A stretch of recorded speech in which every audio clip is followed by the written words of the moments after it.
Yo estoy acompañando a Rodrigo y acompañando a Sandra en el dictado de la cátedra de clases. Y bueno, tengo un coequiper que lo van a ver seguramente el viernes que viene, que es crack en Derecho Comercial, y es el doctor Bernardo Díez. La idea a nosotros nos dieron para darles a ustedes lo que sería el punto 2, de la bolilla 2, perdón, el punto D de dedo, que habla de los sujetos intermediarios regulados en leyes comerciales complementarias del Código Civil y Comercial de la Nación.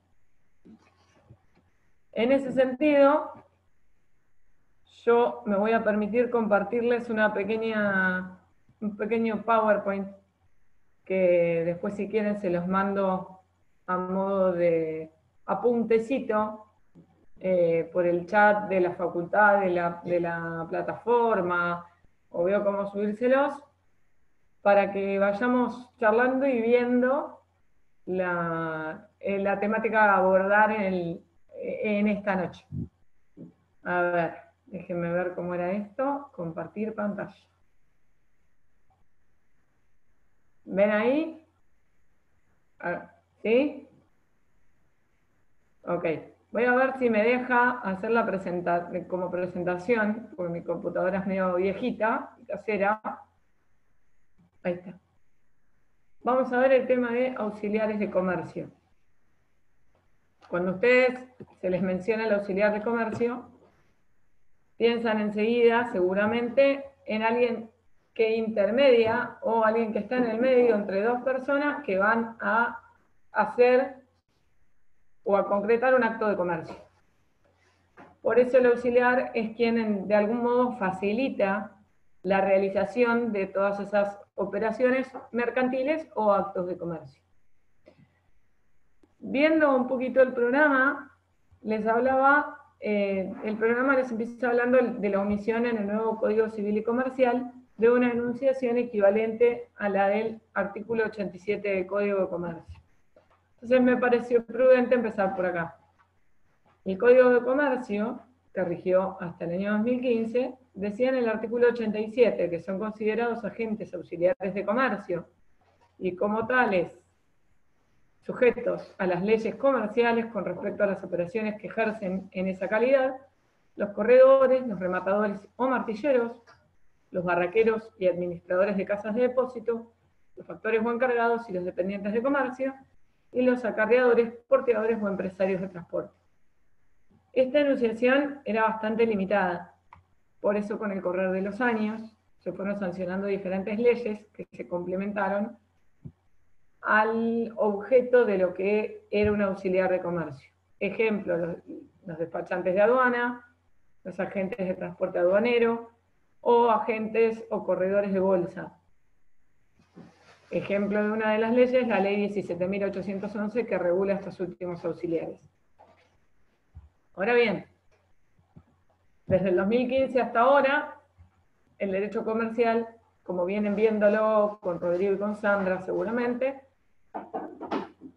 se perfiló en un camino o con una mirada diferente a la que venía del Código de Comercio.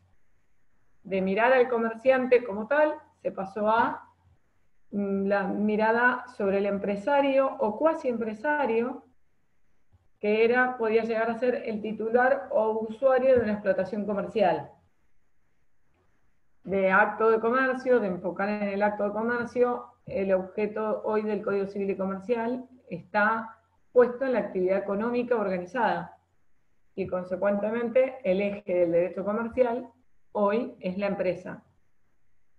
En este caso, que estamos hablando de auxiliares de comercio, estos auxiliares o intermediarios pueden llegar a ser, como bien lo ven acá, pueden dividirse en dos grandes grupos. O tenemos los autónomos o los subordinados por otro lado, o los intermediarios de comercio interior o de comercio exterior. ¿Quiénes vendrían a ser los autónomos? Los que en definitiva no tienen relación de dependencia con ninguna de las partes, ni comprador ni vendedor. Por ejemplo, los guardanteros o barraqueros y los martilleros.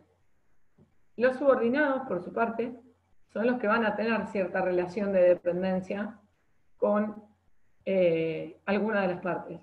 Un ejemplo son los agentes institutorios, que actúan bajo un contrato de mandato, o los viajantes de comercio.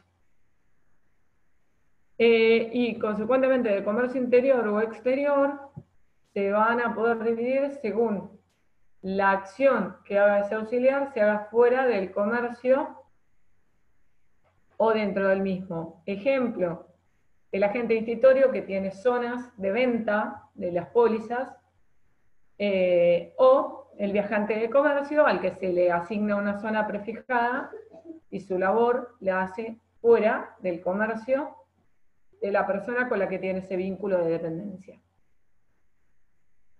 Bien. Siguiendo un poquito, ya dentro del Código Civil y Comercial, podemos ver que están regulados. Allá, me fui. Acá estoy. Los representantes, los comisionistas y consignatarios, agentes de comercio, corredores, transportistas, concesionarios y subconcesionarios, licenciatarios, sublicenciatarios, distribuidores, bueno, promotores de centros de compra y freelancers o programadores web. Y fuera del Código Civil y Comercial ya son los menos los auxiliares que van a estar regulados. Y en este caso tenemos los martilleros y corredores que tienen Ley Nacional 20.266 y 25.028 respectivamente, y leyes provinciales 10.973 y 14.085, e incluso complementados por los artículos 1.345 y siguientes del Código Civil Comercial. Despachantes de aduana y agentes de transporte aduanero. ¿Cuál es el marco legal para regular la actividad de estos auxiliares? El Código Aduanero, desde el artículo 36 y siguientes, la Ley de Navegación y el Código Aeronáutico. Otro ejemplo están los agentes de mercados capitales, corretaje, colocación y distribución, liquidación y compensación de administraciones, de custodia, de calificación y cámara compensadora, regulados, como bien lo ven ahí, por la Ley 26.831, la 27.440 y resoluciones de la Comisión Nacional de Valores y la FIP. Y finalmente los agentes encargados de casas de depósito, que van a estar amparados por la Ley 9.643, que es la Ley de guardia. Hoy los auxiliares están dentro de este marco normativo. ¿Qué auxiliar tenemos que empezar a detenernos a hablar? En primer lugar, en manera particular, yo, por una cuestión de años de estar relacionada con el mundo del seguro, de alguna manera quise empezar por los agentes de seguros, productores, agentes intermediarios, peritos y liquidadores. Productor de seguros. Yo les puse un concepto ahí como para que lo entiendan. Es el que conocemos todos, pero una cosa es conocerlo, otra cosa es tener un concepto o dar un marco a lo que entendemos como productor de seguros. En ese sentido, como productor de seguros, tenemos al profesional encargado de brindar asesoramiento en cuanto a cobertura de seguros que mejor se adapte para proteger sus bienes, su vida, su familia y su empresa. De este modo acerca a las aseguradoras con los posibles asegurables y potenciales asegurados. El productor, en definitiva, es un auxiliar de comercio, es un intermediario que tiene que ser profesional, y para eso la primera ley que van a anotar en este tema es la Ley 22.400, que es la que regula la actividad de los productores de seguros. Dentro de la normativa que surge de la 22.400, surge primero que tienen que estar los requisitos, por ejemplo, tienen que tener domicilio en el país. A ver, yo les cito el artículo 4, que lo tengo acá medio de machete con el teléfono. Dice que para el ejercicio de la actividad de productor tiene que tener domicilio real en el país, no encontrarse incurso en ninguna de las inhabilidades del artículo 8, perdón.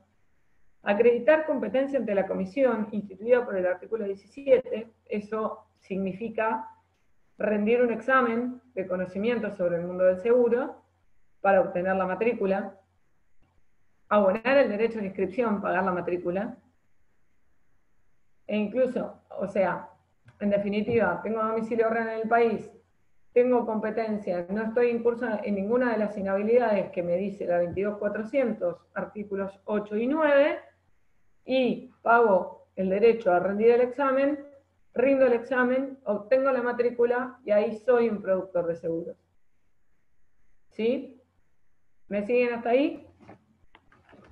¿Podemos avanzar? Bien. Ahora, el productor de seguros puede intermediar de manera directa o de manera indirecta. ¿Por qué?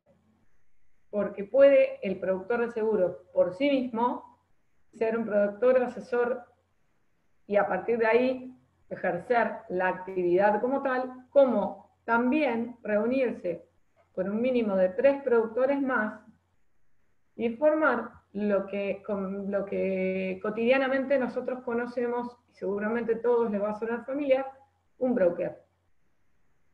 ¿Saben lo que es un broker? Donde varios productores se juntan, arman una especie de sociedad. Uno de ellos tiene que ser asesor o director, tiene que estar constituido mínimo por 4 integrantes con matrícula de productor, pueden ser más, y con la gran diferencia de que es que el productor asesor puede vender pólizas, pero al mismo tiempo también tiene que asesorar y dirigir al grupo. ¿Sí? La REA, Marsh, Abraham, son todos brokers. Por eso, el productor asesor, que vendría a ser como el director de ese grupo, sería un intermediario indirecto también. ¿Cuál es la diferencia también? Que el productor asesor cobra la prima, cobra comisión por la póliza que vende y cobra una comisión más chica también por las pólizas que venden los productores que están dentro del grupo. Todo esto, quédense tranquilos, que surge de la ley 22.400. Ahora, ¿cuál es la gran distinción que lo diferencia del agente institutorio? Que también lo tenemos dentro de los auxiliares en este mundo de seguro. El productor de seguros actúa sin mandato. El productor de seguros intermedia a las partes, acerca a compañía de seguros con asegurable y cobra una comisión en la medida que la compañía de seguros percibe el valor de la prima. Cada vez que ingresa el dinero de la prima, el productor cobra su comisión. Pero no tiene relación de dependencia jurídica con ninguna de las partes. Ahora bien, les nombré el segundo auxiliar, que es el agente institutorio. El agente institutorio, a diferencia del productor, si bien tiene una relación, históricamente era un empleado de la compañía, cuando nació la figura del agente institutorio, pero en verdad hoy es un auxiliar intermediario, pero que actúa bajo las normas del mandato. Fíjense, para analizar la figura del agente institutorio, tenemos los artículos 53 a 55 de la ley 17.418. Particularmente, me detengo en el artículo 54, porque dice, cuando el asegurador designa un representante u agente con facultades para actuar en su nombre, se aplican las reglas del mandato. Este artículo es el que involucra de manera directa al agente institutorio y le da su naturaleza jurídica a la figura de agente institutorio como auxiliar en el mundo del seguro.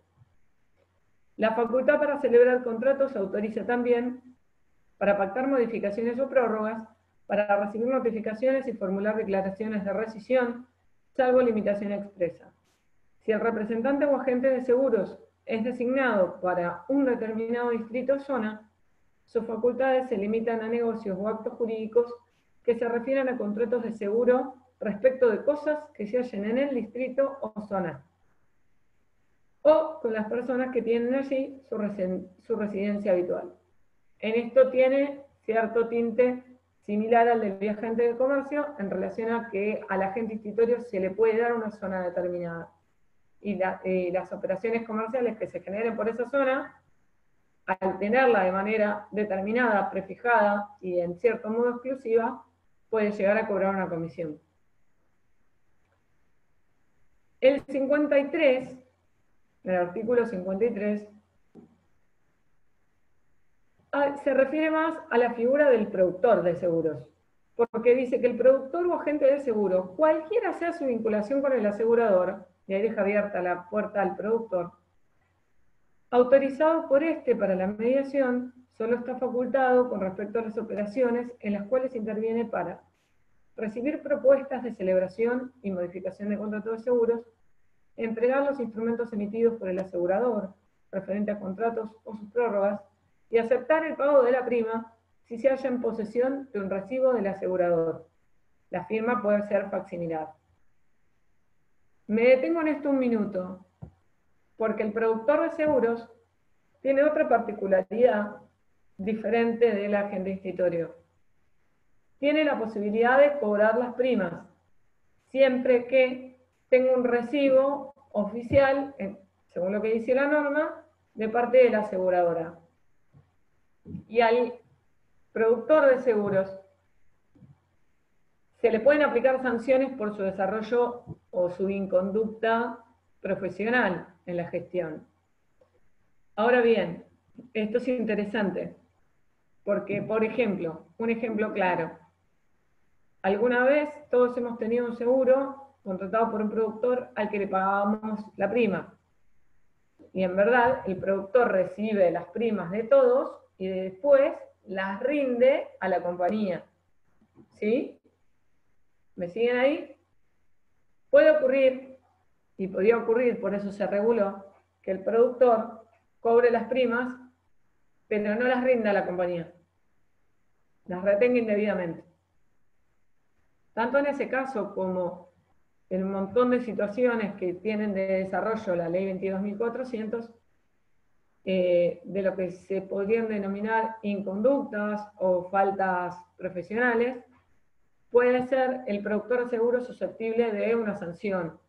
Para establecer una sanción, la ley 22.400 remite a la ley 20.091 en los artículos 58 y siguientes, donde en la 20.091 se estableció un cuasi proceso sancionatorio, administrativo, ante la Superintendencia de Seguros de la Nación, donde se pueden llegar a aplicar sanciones frente a determinadas conductas profesionales, me sale procesales, perdón, voy a más a la noche, que puede incurrir el productor, como una de ellas, la retención indebida de primas. Por eso el laburo del productor o el marco legal del productor de seguros es mucho más complejo que el del agente institutorio. Sin perjuicio de lo cual, muchas veces hay jurisprudencia que ha dicho que el productor de seguros, por los servicios que brindaba y por la imagen que le brindaba al asegurado, porque muchas veces los productores de seguros tienen carteles, tienen publicidad de las aseguradoras con las que negocian y con las que tienen ese convenio donde venden las pólizas, que uno, desconociendo, se convence de que está contratando con la compañía en sí y no con el productor. Entonces, muchas veces pueden encontrarse con jurisprudencia que habla de un mandato de apariencia. Pero en realidad el productor de seguros es un profesional, intermediario, auxiliar, autónomo, cuyo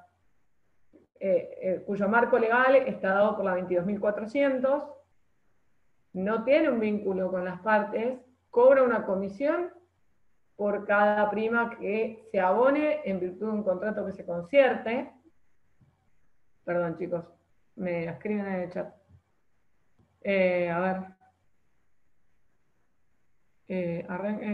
Diría el número de la ley de nuevo, por favor. Ok. Natalia. 17.418, artículo 53, 54. En el 53 ven más que nada la figura del productor. En el 54 van a ver bien lo que sería el marco legal para la figura del agente institutorio. Y de la 20.091, artículos 58 y siguientes, nos hablan bien del proceso que yo les estaba mencionando, sancionatorio, administrativo, y que se efectúa frente a la autoridad de aplicación en esta materia, en el mundo del seguro, que es la Superintendencia de Seguros de la Nación. ¿Quedó claro ahí más o menos las diferencias entre el productor y agente institutorio? Tiren dedito. ¿Sí? Seguimos entonces, porque tenemos una nueva... a ver, doble chat. ¿Se puede llevar el caso a la justicia contencioso administrativa? Sí, el procedimiento de la 20.091 no se agota con la Superintendencia de Seguros de la Nación. No se olviden, a esta altura, algunos deben haber pasado derecho administrativo.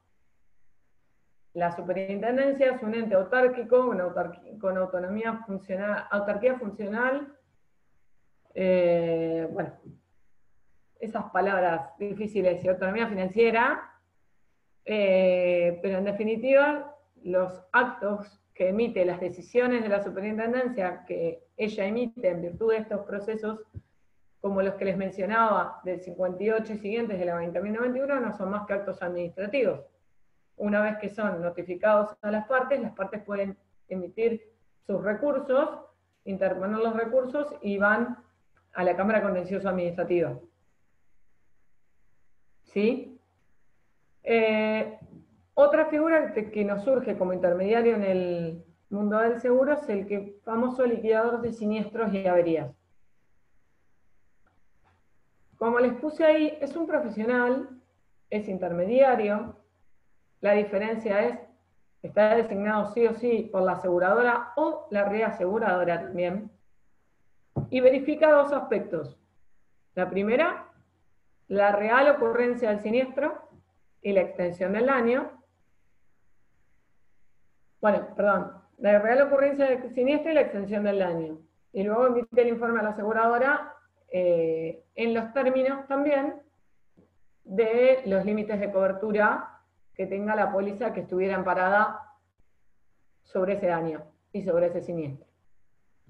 Es una persona intermediaria, es una persona que, como les dije, no lo designa el asegurado, lo designa la aseguradora. Por ejemplo, les doy un ejemplo, cuando ocurren siniestros de automotores grandes, como hace muchos años, pero que ocurrió que un camión en la ruta 88 chocó de frente con un colectivo, los daños eran de tan relevancia que lo que hicieron fue, la compañía de seguros fue designar un perito, un liquidador de siniestros, que fue hacer una inspección, hacer un informe, analizan la ocurrencia del siniestro, elaboran una conclusión y una extensión del daño. Cobran honorarios, se los cobran a la compañía de seguros.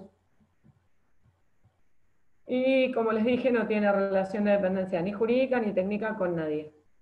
Son profesionales. Algo que quería anotarles, o que anoten, perdón, era en cuanto a la ley 22.400, artículos que me gustaría que los lean por las dudas. Son artículos 3 y 4, que hablan de los requisitos que necesita un productor de seguros para actuar tanto como de manera directa como a través de productores asesores, y la necesidad de estar inscritos en un registro de productores de seguros. Los artículos 8 y 9 que hablan de las inhabilidades absolutas o relativas en las cuales no tienen que caer los productores a los fines de poder ejercer su desarrollo profesional.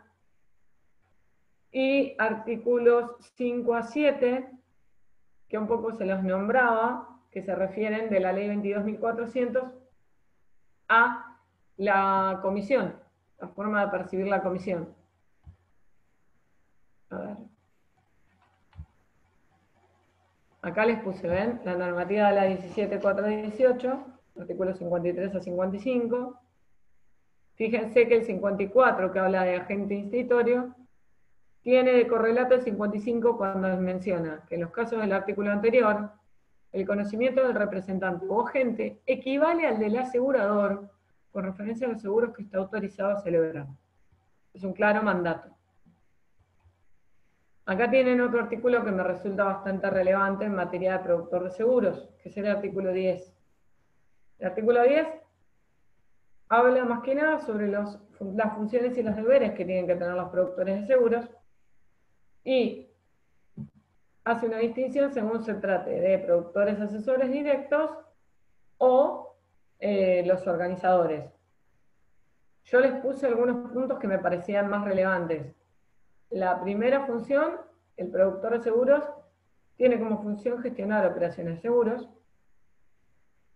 Una que es muy relevante y que muchas veces se olvida porque el deber de información lo tenemos más asimilado a la Ley de Defensa del Consumidor, pero fíjense que los productores tienen la obligación de informar a la entidad aseguradora acerca de las condiciones en que se encuentra el riesgo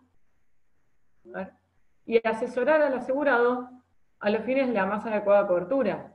O sea, muchas veces los productores, ahora no tanto, no he tenido conocimiento de que se han relajado tanto, pero muchas veces lo que hacían era venderte directamente la póliza y no te informaban como asegurado cuál era tu cobertura más adecuada, sino te dejaban a vos elegir la póliza cuya valor de prima fuera el más barato.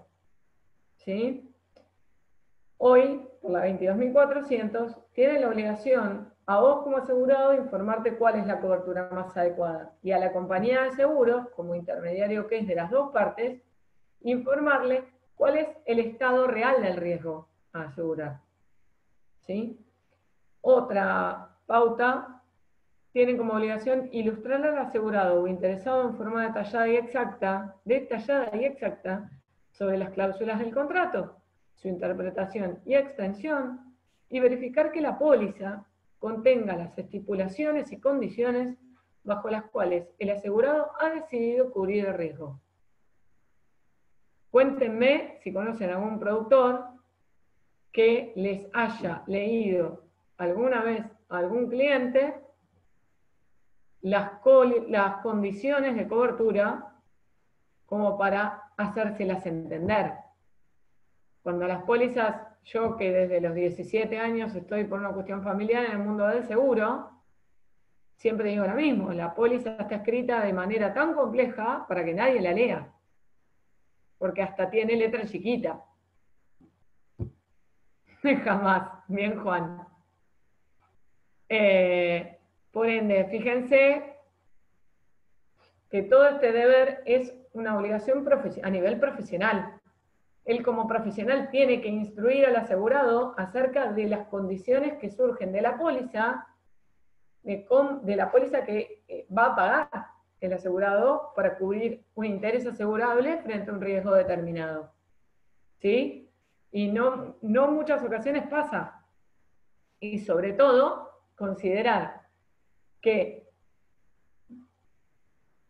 ahí te respondo, Daniel, considerar que, o contemplar que las condiciones de la cobertura de la póliza que tenga el asegurado en la mano con el productor sean las que oportunamente se convinieron. Y ahora les voy a explicar por qué. Daniel Flores me pregunta dónde se rinde el examen para ser productor de seguros. En la Superintendencia de Seguros de la Nación. En realidad, hay dentro de lo que es la Super, hay un ente que es el ente ley 22.400, donde se nuclea todo lo que referente al productor y al asesor de seguros, y es quien de alguna manera marca el camino y pone las fechas, los contenidos, para que se rinda el examen de productor de seguros para obtener la matrícula. E incluso les voy a aclarar más con respecto a esto. es tan importante la profesionalidad o el profesionalismo del productor de seguros que, sin perjuicio de tener la matrícula, de rendir para tener la matrícula, todos los años tienen una capacitación, una cantidad de horas de capacitación obligatoria para poder mantenerla. ¿Sí? Yo les dije, estábamos viendo esto, el punto D, del ilustrar al asegurado o interesado en forma detallada y exacta sobre las cláusulas del contrato y que éstas coincidan con lo que el asegurado pidió. ¿Por qué? Y ahí un poquito les hago un paréntesis, pero como para que entiendan la situación. Uno va al productor, a la oficina del productor de seguros y le dice lo más común y más familiar para todos nosotros. Quiero contratar un seguro para amparar mi auto contra todo riesgo o lo más completo posible. Yo tengo un autito, 2008, está cuidadito, está lindo. Entonces el productor primero me tiene que decir, bueno, te conviene esta cobertura por esta razón y yo te vendo con esta compañía de seguros, con esta compañía de seguros y con esta. Llega un punto que elijo yo con mi productor y digo, ok, quiero la póliza de San Cristóbal. Y lo digo porque es un caso real. Mi auto está amparado por San Cristóbal, en una póliza de seguro de San Cristóbal. Pero el productor no tiene herramientas para emitirme la póliza de manera directa. Entonces, ¿qué me dice? Te hago una nota, y te la firmo, que acredita que vos tenés seguro desde este momento. Y yo le pido a la compañía, porque soy intermediario, que emita la póliza a tu nombre. Cuando llegue la póliza te aviso y la venís a buscar. O te la mando. Ha pasado 1.000.000 de veces y sigue pasando esto, ¿o no? Cuestión. La ley de seguros, la ley de contrato de seguros 17.418, dice en el artículo 11 que el principio principal de prueba de un contrato de seguros es la póliza. Pero en el artículo siguiente, en el artículo 12, habla de qué pasa frente a la diferencia que puede haber entre la nota con la que yo me fui de la oficina del productor y la póliza que me llega después. ¿Sí? Si lo que yo pedí con el productor es distinto de la póliza que me llega después, el artículo 12 de la 17.418 dice que yo como asegurado tengo 30 días para impugnar esa póliza. Pero ¿cómo me doy cuenta yo como asegurado, como un lego que desconozco del mundo del seguro, que lo que a mí me prometió el productor en primera oportunidad difiere de lo que está acá en la póliza? Porque el productor me tiene que ilustrar en forma detallada y exacta sobre las cláusulas del contrato y ver si coincide con lo que estipulamos oportunamente para cubrir el riesgo. Otra vez el deber de informar, pero de manera más profesional y técnica, y mucho más allá de lo que incluso la propia ley de defensa del consumidor establece. ¿Me siguen? Otro punto que yo consideré importante es la obligación que tiene de asesorar al asegurado durante la vigencia del contrato acerca de sus derechos, cargas y obligaciones, en particular con relación a siniestros. El productor de seguros tiene la obligación de asesorar al asegurado durante la vigencia del contrato. No se muere la relación y la responsabilidad profesional del productor cuando emitieron la póliza. No, el cliente, para el productor, es el cliente desde que entró hasta que se fue de la oficina porque se fue con otro productor y otra compañía. ¿Y por qué le resalto esto? Porque en muchas ocasiones pasa que uno tiene un accidente y uno no llama al productor para preguntarle qué hace, sino directamente va a la compañía o recurre a otro lado. El productor tiene que asesorarnos en todo momento, ¿sí? Sí, un poquito. El artículo 11 dice que el cumplimiento de la función del productor de asesor de seguros, precedentemente descripta, no implica una subordinación jurídica o relación de dependencia con la entidad aseguradora o el asegurado, que está obligado a desempeñarse conforme a las disposiciones legales y principios técnicos aplicables a la operación en la que interviene y actuar con diligencia y buena fe. Y por último, el artículo 13 dice que el incumplimiento de las funciones y deberes establecidos en el artículo 10, que para mí es el más relevante de todos los artículos de la 22.400,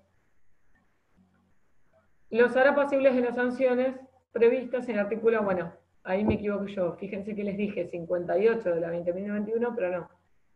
Las sanciones están previstas en el 59 de la 20.091, pudiendo además disponerse la cancelación de la inscripción en el registro de productores asesores. Ahí abarcamos todo lo que vendrían a ser los agentes intermediarios o auxiliares intermediarios en el mundo del seguro. ¿Sí? Algo fundamental que me estaba olvidando. El marco legal de los agentes institutorios no se agota en el artículo 54 y 55 de la 17.418, sino que también abarca la resolución de Superintendencia de Seguros de la Nación, número 38.052, que emite la Super en el año 2013, y establece diferentes obligaciones y pautas que tienen que cumplir los agentes institutorios. Bien. Avanzamos y nos vamos a otro auxiliar de comercio. ¿Les quedó alguna duda respecto de lo que es auxiliar en seguros? A ver, acá, Juan, ¿qué pasa si sucede un siniestro y en ese interín entre la nota y la llegada de la póliza? Importante. Si entre la nota provisoria y la llegada de la póliza, siendo nota provisoria de cobertura en los términos que corresponde, con el logo de la compañía, con la firma del productor, no un talonario que uno corta la hoja a la mitad, nota provisoria de cobertura, con las condiciones pactadas de cobertura. Si entre esa nota y la póliza hay un siniestro y no está previsto estar amparado en la póliza, y estoy dentro del plazo de los 30 días para impugnar, yo puedo, con la nota provisoria de cobertura, primero hago la denuncia de siniestro e impugno la póliza. ¿Bien? Porque lo que yo pacté está acá, y es distinto de lo que está acá. ¿Me siguen? ¿Me siguen? ¿Me siguieron ahí? Ejemplo, que nos pasó en el estudio. Una persona invirtió para poner un ciber, con 6 computadoras, con 6 cabinas de teléfono. Llamó un productor de seguros, el productor de seguros le vino a hacer una inspección, con un detalle de equipamiento informático, con un detalle de todo, le propuso una cobertura, le hizo una nota provisoria de cobertura, y se fue. La póliza no llegaba, y a esta persona le entraron a robar en el ciber. Y le robaron todas las computadoras, le rompieron mucho. Cuando va a hacer la denuncia, le dicen, ¿Luciana Soria? Sí. Acá tengo la póliza, toma la póliza, porque nunca te llegó. Recibe la póliza, esa persona, hace la denuncia y se va. Pero la póliza tenía un contenido diferente de lo que oportunamente había pactado con el productor. Y Luciana Soria pasan los 30 días y de la póliza no dice nada. ¿Cómo terminó la situación? Judicialmente, en un daños y perjuicios. ¿Por qué? Porque el daño que se reclamaba no estaba amparado en la póliza, pero la póliza estaba firme, porque no había sido impugnada por el asegurado. ¿Sí? Y el principio principal de prueba en un contrato de seguros es el principio de prueba por escrito, y la póliza es la prueba principal.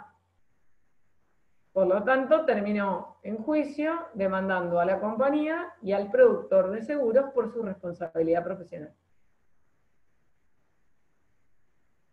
¿Bien? ¿Me siguieron ahí? Porque Juan me planteaba esta situación. ¿Lo entendieron? Dale, Juan. Pablita. ¿Y cómo salió el juicio? No, todavía está...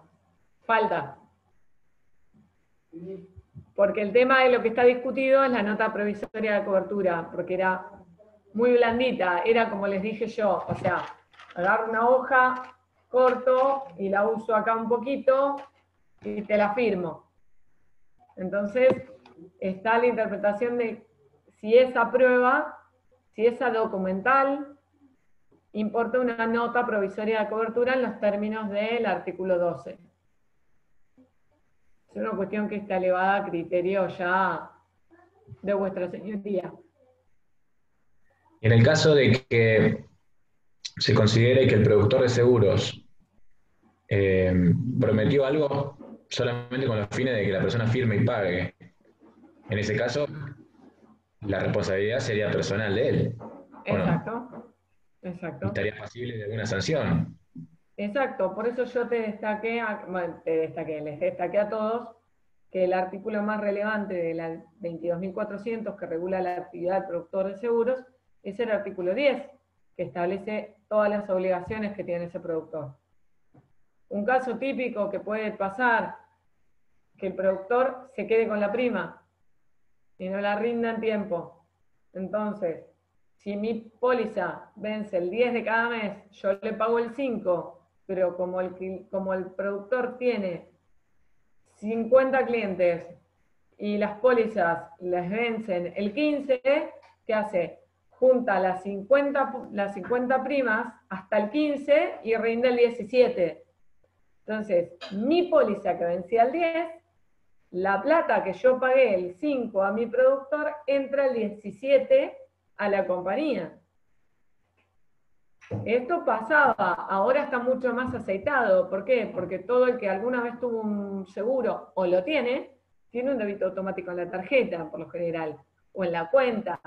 No le paga al productor. Directamente la compañía conviene en ese pago y sabes que te operó el débito, tenés a la póliza al día. Pero pasaba esto.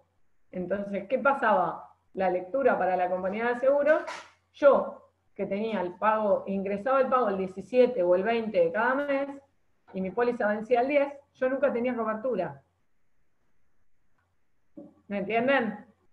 Porque a mí el 10 me operaba una caducidad automática y se me caía el contrato de seguros. Y el 17 con el pago se me rehabilitaba desde el 17. Entonces, si yo entre el 10 y el 17 tenía un siniestro, la instrucción primaria de la compañía era: no hay cobertura financiera, no hay prima paga. O sea que el productor se arriesga bastante con el tema de la nota provisoria. Sí, claro que se arriesga bastante. Y más cuando implica un daño a terceros. Por supuesto, eso seguro. Eso seguro. Cuando la compañía tiene que salir a proteger el patrimonio del asegurado y no lo puede proteger, porque en realidad lo pactado oportunamente, por eso es fundamental que cuando nos llega la póliza, uno lea la póliza. Pero en verdad, si tenés un productor que te está asesorando, es el productor que te tiene que decir: mira, de acuerdo a esta póliza, tu auto está cubierto por responsabilidad civil contra terceros. Fíjense qué detalle. Les voy a decir un ejemplo que se me acaba de ocurrir. Uno no lee las pólizas. Mi autito, que es viejo, no me lo cubren por todo riesgo. Imagínense, por ejemplo, que yo pida un tercero completo. Tercero completo me importa una responsabilidad civil contra terceros de, por ejemplo, hasta 6 millones de pesos. Pero ¿y si se comen un cero? y en vez de poner 6 millones de pesos, ponen, en vez de 6 ceros, ponen 5 ceros, sería hasta 600.000 pesos. Y si yo no lo leo, no puedo impugnarla. ¿Me siguen? Y si tengo un siniestro que provoca un daño con una sentencia mayor a 600.000 pesos, la diferencia la tengo que pagar yo. ¿Entienden por qué es tan relevante la tarea del productor como auxiliar? No solo cuando te va a asesorar para venderte, sino durante la vigencia, cuando te llega la póliza, cuando tenés un siniestro, ¿sí? Por eso se le pide tanto profesionalismo y tanta expertise, tanto conocimiento técnico. Es decir, tienen la matrícula en la mano, pero para conservarla la renuevan con capacitación todos los años.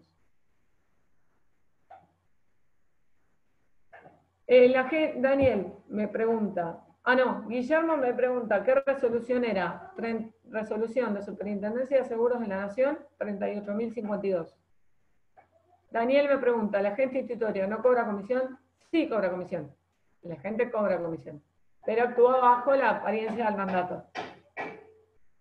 Y Juan, en definitiva, si yo puedo impugnar la póliza antes, o sea, dentro de los 30 días que ocurrió, que me da el artículo 12, en principio la compañía me tiene que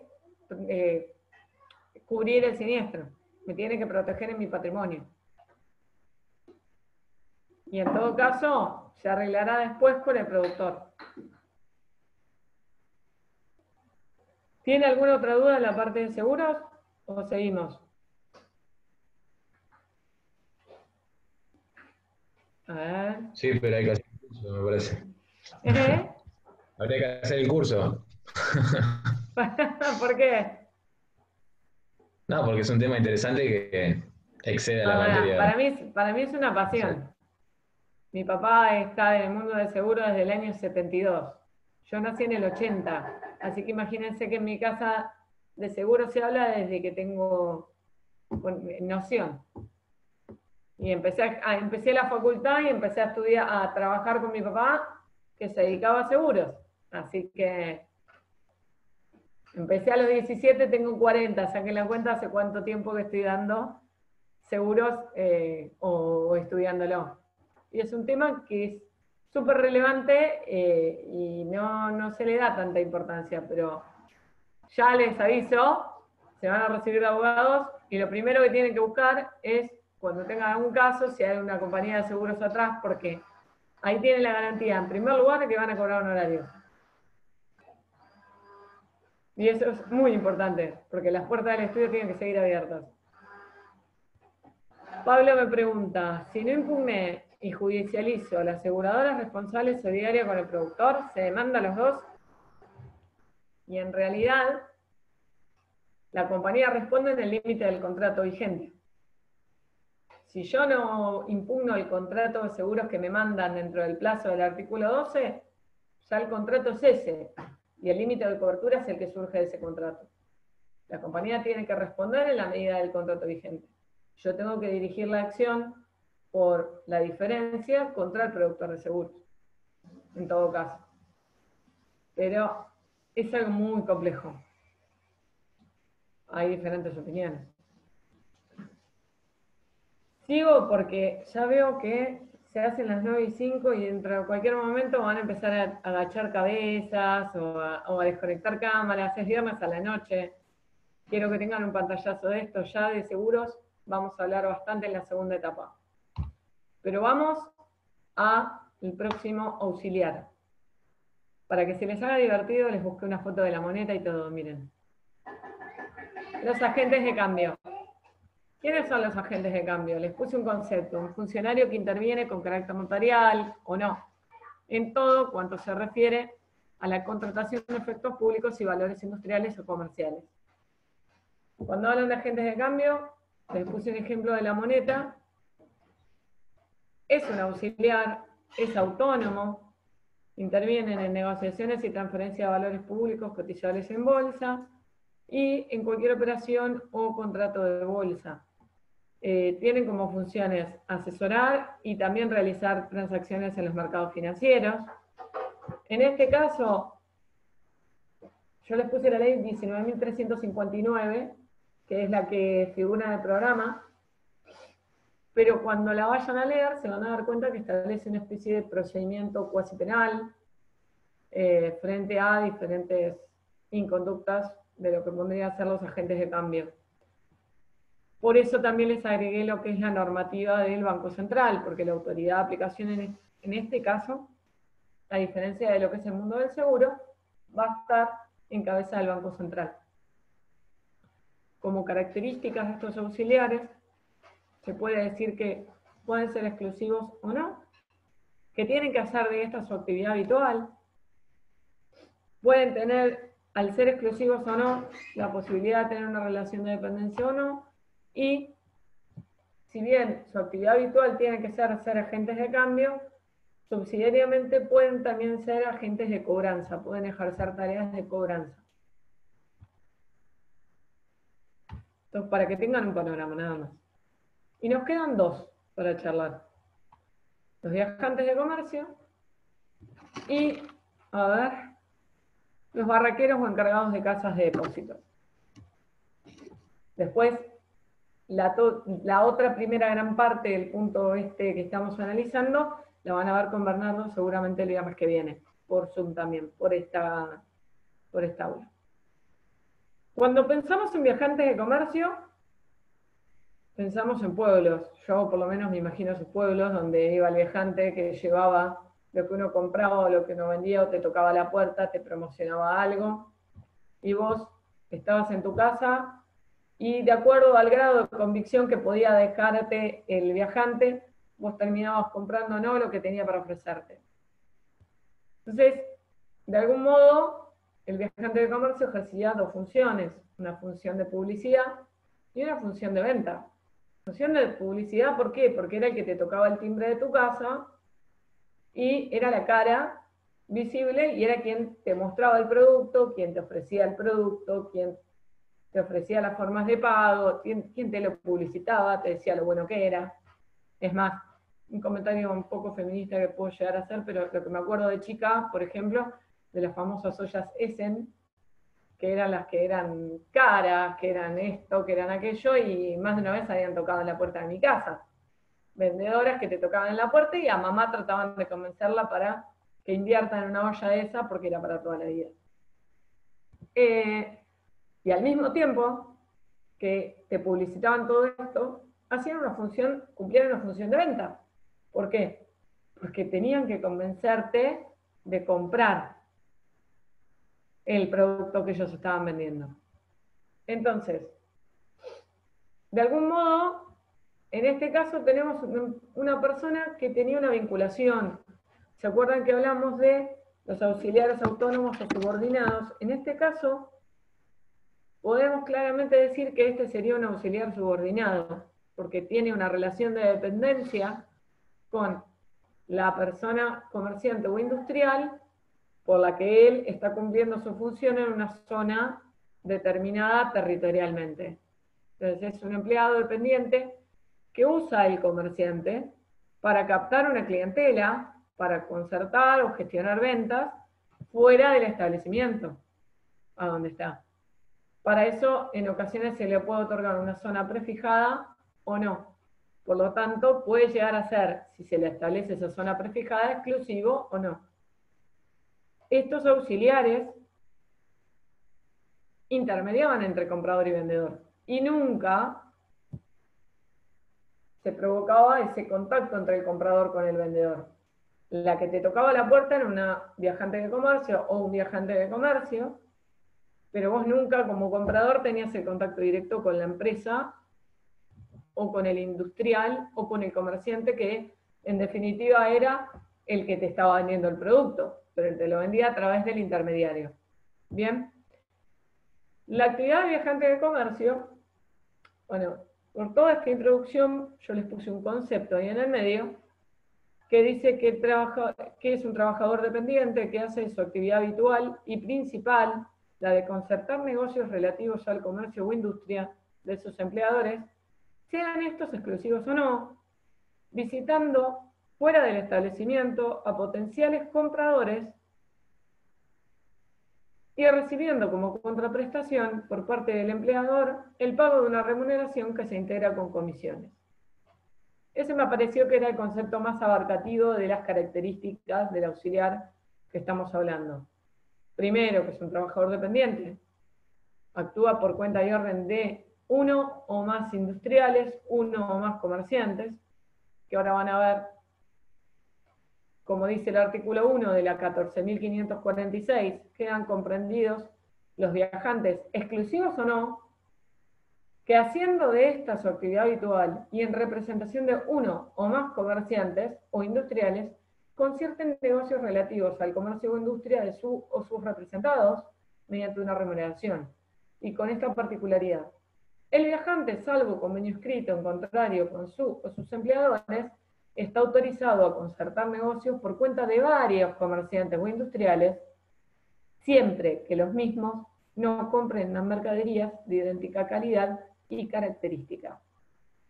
Con lo cual, si bien el viajante de comercio hace de esto su actividad habitual y principal, puede concertar negocios relativos al comercio o industria de sus empleadores. A ver, alguien me escribió en el chat.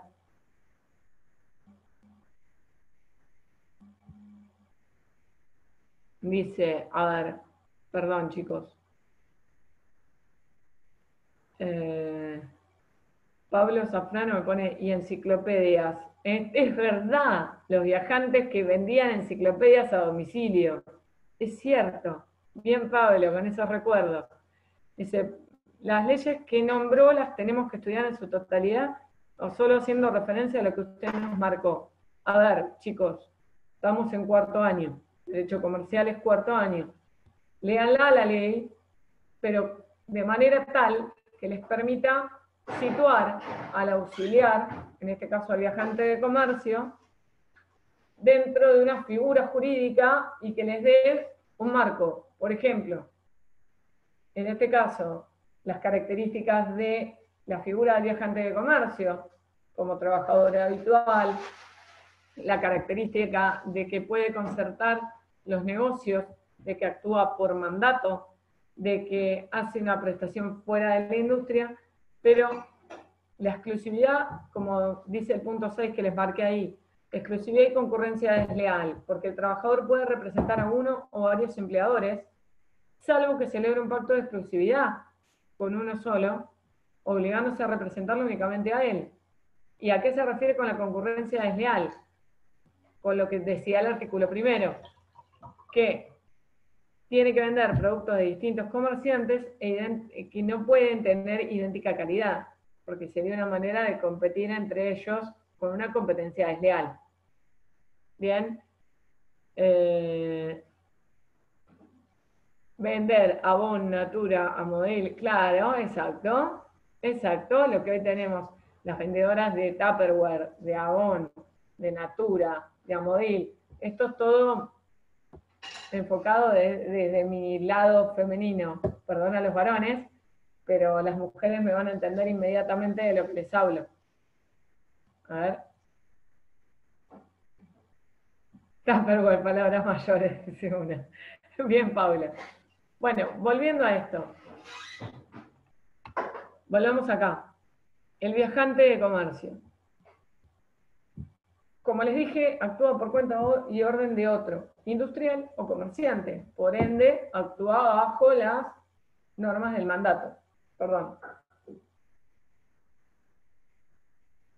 En esto se diferencia del agente de comercio, que el agente de comercio es autónomo.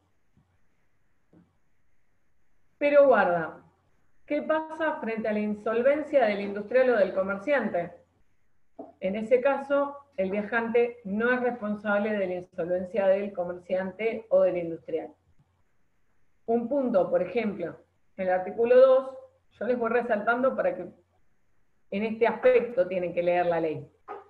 Se entiende que existe relación de dependencia del viajante cuando venda a nombre o por cuenta de sus representados o empleadores, venda los precios y condiciones de venta fijados por las casas que representa. Por ejemplo, en el caso de las enciclopedias, o en el caso de Tupperware o Avon, que se le puede preguntar a varias personas que vendan el mismo producto y tienen que tener el mismo precio. Que perciba como retribución un sueldo, viático, comisión o cualquier otro tipo de remuneración, que desempeñe habitual y personalmente su actividad viajante, que realice su prestación de servicios. A ver. Juan, en el caso del viajante que paga monotributo, ¿cuál sería la figura legal? ¿Podría demandar laboralmente al empleador? Sí. O sea, el viajante, si bien cobra un monotributo, si bien cobra una comisión, también se incluyen dentro de la remuneración todo lo que hace a los gastos para el ejercicio de viajante de comercio. Por ejemplo, viáticos, por ejemplo, los gastos de combustible, por ejemplo, los gastos impositivos, todo entra. Por eso fíjate que el inciso C del artículo 2 dice que perciba como retribución, sueldo, viático, comisión o cualquier otro tipo de remuneración, que sería incluido ahí los gastos para el ejercicio de su tarea como viajante. Después, que realice su prestación dentro de una zona o radio determinado y que el riesgo de las operaciones esté a cargo del empleador. Ahí significa lo que les decía recién. Si el empleador es insolvente, el riesgo de esa insolvencia no cae en cuenta del viajante. En cuanto a la remuneración, el viajante podría decirse del juego de estos artículos que el viajante puede cobrar por comisión directa o indirecta y por indemnización, lo que se llama la indemnización por clientela, que es la que está en el artículo 14, que es el que se me fue recién ahí. ¡Ah! Bueno, mi computadora anda más rápido que yo.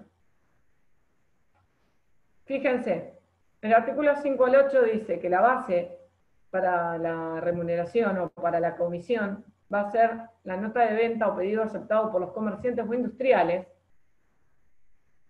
sin deducciones por bonificaciones, notas de créditos o descuentos de alguna u otra índole que no hubieran sido previstos en la nota de venta por el propio viajante. O sea, se le va a pagar una comisión sobre la nota de venta, sobre el pedido de venta que le llega al comerciante. Pero, si la operación, dice el artículo 6, no fuese concertada por intermedio del viajante, este tendrá derecho a la comisión siempre que se trate de una operación con un cliente de la zona atribuida al viajante y durante el tiempo de su desempeño o con un cliente de la nómina a su cargo, y en ambos casos haya o no concertado operaciones anteriores con ese cliente por medio del mismo viajante. ¿Qué quiere decir esto? ¿Se acuerdan que yo les dije que el agente institutorio, cuando tenía una zona prefijada para la venta de pólizas, si se vendían pólizas sin su participación, sin su involucramiento, igual podía cobrar una comisión? En este caso es igual. Cuando tiene una nómina de clientes o, el otro aspecto, una zona territorial determinada, se hayan o no se hayan hecho estas operaciones comerciales o mercantiles, el viajante tiene ese derecho de comisión. Por eso se le llama también a esta una comisión indirecta. El artículo 7, Juan, que me preguntabas hace un rato, yo se lo puse, ¿por qué? Porque habla de lo que integra esa remuneración, no solo a la comisión, sino todos los gastos que pueden llegar a dar incurrido el viajante para poner en marcha esa comisión. Y finalmente el artículo 8 les menciona a los viajantes que al margen de su función realizan subsidiariamente tareas de cobranza. ¿Se acuerdan que yo les dije? Pueden hacer tareas de viajante y también subsidiariamente tareas de cobranza. Percibirán o no a sus empleadores una comisión a porcentaje convenida que integrará la remuneración de aquel. Esto también lo complementaría. Y finalmente se da lo que se llama la indemnización por clientela. Por el bienestar de ustedes, recién me hicieron una seña diciéndome, cerrales un poco, los viernes a la noche es mucha información. Mi familia está pensando en el bienestar de sus cabezas. Cuando hablamos de indemnización por clientela, fíjense el artículo 14, que dice que en el caso de disolución del contrato individual de trabajo, esto también les habla de la relación de dependencia que tiene el viajante con el comercial o industrial. Una vez transcurrido un año de vigencia del mismo, todo viajante tendrá derecho a una indemnización por clientela cuyo monto estará representado por el 25% de lo que le hubiere correspondido en caso de despido intempestivo injustificado.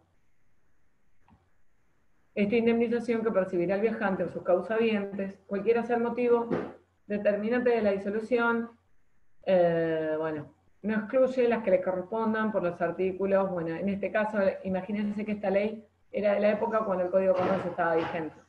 Pero así se calcularía la indemnización por clientela. Y finalmente nos vamos al último auxiliar de comercio, y ya nos despedimos, y así empiezan un buen fin de semana. Los barraqueros o encargados de casas de depósitos. Antes de hablar de barraquero o el encargado de la casa de depósito, tengo que hablarles de las barracas o de los almacenes.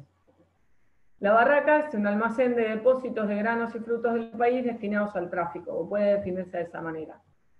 Entonces, de este modo, hay almacenes generales de frutos del país destinados al tráfico, como también están los famosos guardanteros.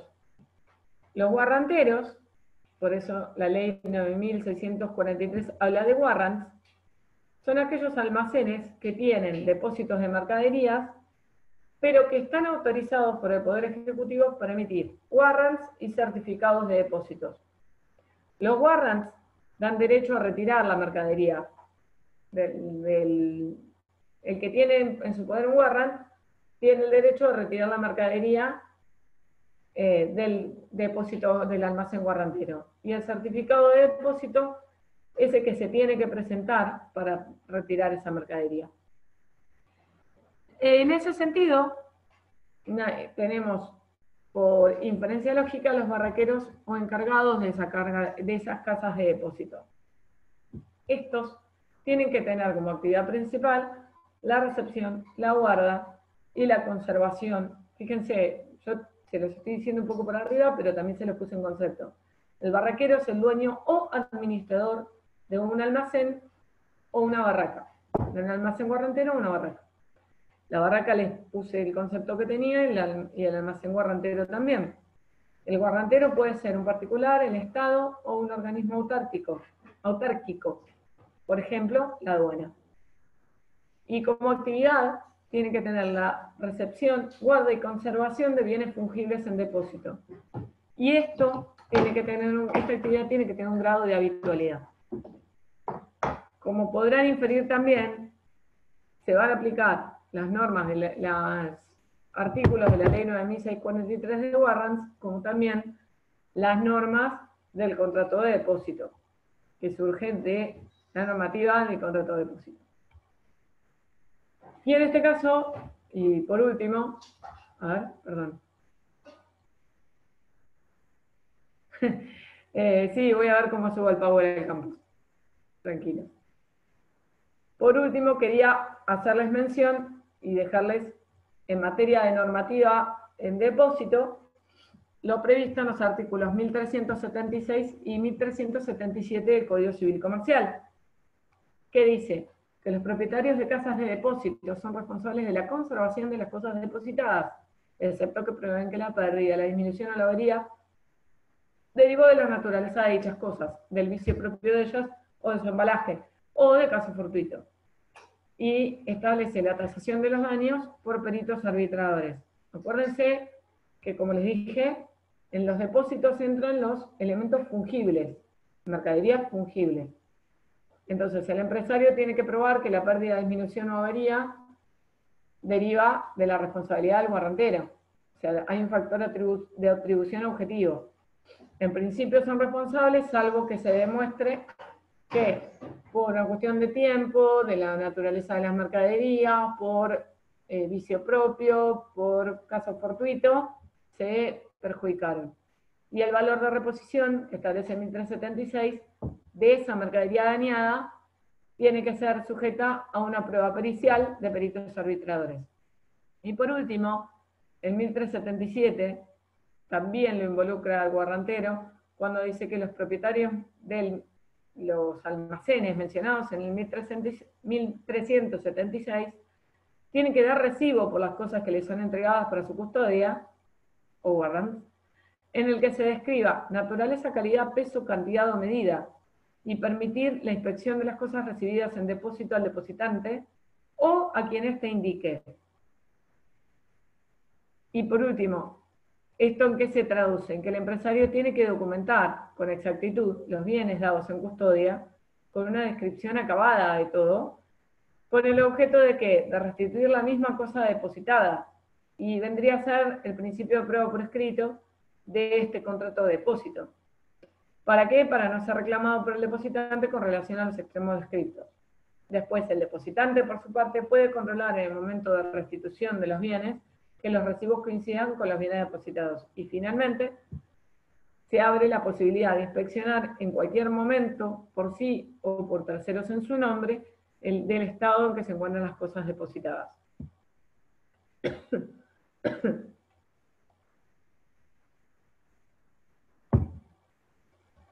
Con esto creo que dejaría de compartir pantalla. A ver, acá estoy. 9:30 de la noche, peor que en las clases presenciales, pido perdón, pero a mí me gusta abarcarles todo lo que tengo que dar para que tengan un panorama bien abierto de todo y que les sirva a la clase. ¿Les quedó alguna duda? El Power voy a tratar de subirlo. Si tienen alguna duda me dicen. Despachante de aduanas se va a dar. Bernardo el viernes que viene les va a dar toda la primera parte del punto D que vimos hoy. Martilleros, corredores, les va a dar agentes de la ley de mercado de capitales, agentes registrados, negociación, productores de colocación, distribución, de corretaje, liquidación y compensación. Todo eso se los va a dar Bernardo el viernes que viene. El barraquero entonces está vinculado con el empresario o con el depositante. El barraquero es una persona que entra como auxiliar de comercio dentro de la característica de auxiliar de comercio autónomo. El barraquero es el que tiene el almacén y que está autorizado por el Poder Ejecutivo para emitir warrants o certificados en virtud del depósito que el depositante quiera hacer de las mercaderías fungibles. ¿Sí? ¿Qué pasa? Muchas veces pasa que los depositantes dejan la mercadería fungible ahí y con un certificado y con un warrant negocian y los venden o los transaccionan o son objetos de transacción, bueno, valga la redundancia, y después terminan los mismos